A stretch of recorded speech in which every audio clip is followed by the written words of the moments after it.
আমার অনেক পেশেন্টই স্মোকিং করেন এবং এসে আমাকে জিজ্ঞাসা করেন যে ম্যাডাম আমার তো আর্থরাইটিস আছে, আমার এই স্মোকিং হ্যাবিটটা কি তার উপরে এফেক্ট ফেলবে? হ্যাঁ, স্মোকিং এর একটা গুরুত্বপূর্ণ রোল আছে আমাদের বডির আর্থরাইটিসকে বাড়িয়ে তোলায়। যাদের স্পেশালি রিউমাটয়েড আর্থরাইটিস থাকে তাদের ক্ষেত্রে কিন্তু স্মোকিং একটা অটো ইমিউন মডিউলেশন করে, যার ফলে রিউমাটয়েড আর্থরাইটিস ফ্লেয়ার আপ হতে পারে।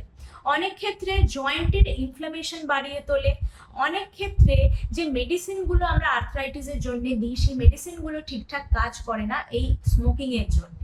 তো যদি আপনার রিউমাটয়েড আর্থরাইটিস থেকে থাকে সেক্ষেত্রে অবশ্যই আপনাকে স্মোকিংটা অ্যাভয়েড করতে হবে।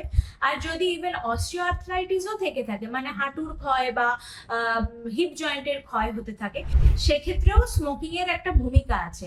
স্মোকিং কিন্তু জয়েন্টের ইনফ্লামেশন অনেকটা বাড়িয়ে তোলে এবং ব্যথা বাড়াতে পারে। তো সেক্ষেত্রে সবসময় চেষ্টা করতে হবে স্মোকিং অ্যাভয়েড করার। আর যদি আপনি ক্রনিক চেইন স্মোকার হন সেক্ষেত্রে চেষ্টা করতে হবে আপনার স্মোকিং হ্যাবিটটা আস্তে আস্তে কমিয়ে ফেলার এবং আস্তে আস্তে ছেড়ে দেওয়ার।